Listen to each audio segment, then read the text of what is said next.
हाँ सांग मैंने आज पहुंच जाइए पुणी नुआ गोटे लोकेशन सी हूँ ठाकुरमुंडा मयूरभंज होटेल स्वागतिका देखिए तो होटेल केमी भिड़ और खाଇବା कौन टेस्ट है बुझीपे प्रबल भिड़ होटेल सेठिकार जो भल भल ब्लॉक स्टाफ कि तहसिल स्टाफ समस्त खाती खाଇବା बहुत बढ़िया खाଇବା मुझे पहुंची दुईटा मिल अर्डर करी आज जाइए सार मुझे दीज तो दुईटा मिल फाइनाली आसीगला आज जेहेतु चिकेन मटन ना चिकेन थी चिकेन भी देसी चिकेन आम भावुँ डाउट करूँ कौन अलग चिकेन थी ब्रॉयलर ब्रॉयलर कि लेयर प्योर थी तो ना पूरा देसी चिकेन प्योर देसी चिकेन पूरा देले खाई देखिए झोड़ा पूरा मस्त झोल होता है देखिए झोड़ ग्रेवी केमी ओह पूरा उषुना भात को पूरा झोल गरम गरम भात पूरा चिकेन टा खाई देखिए चिकेन टेस्ट ओह बहुत बढ़िया फैंटास्टिक टेस्ट था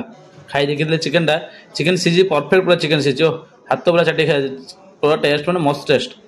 पूरा भात उषुना भात को खाई पूरा पेट पूरा पूरा बाडे देली पुणी पापड़ मसला पापड़ नॉर्मल पापड़ मसला पापड़ और पापड़ भात खिया पूरा जमिला पूरा सब साइड आइटम भल भल साइड आइटम भी था बट साइड आइटम सहित गोटे चटणी देते खटाटे खटा हूँ सालमा खटा ओह बहुत बढ़िया होता चिकेन पीस बढ़िया पूरा मस्त सीझी कहीं देसी चिकेन था सीझे मस्त आ काठ चुले रोसे रोसे हूँ काठ चुले साथ हूँ दही ओह दही जो देता दही खाइबार कि मजा पूरा पेट बाड़े दही खटा देते चीनी पकड़ दही खाईदेली आप देखिए प्लेट पूरा सफा प्लेट पूरा खाली प्लेट पूरा सार प्लेट खाली मोर खाई चलता मोर खाया अलमोस्ट सरलानी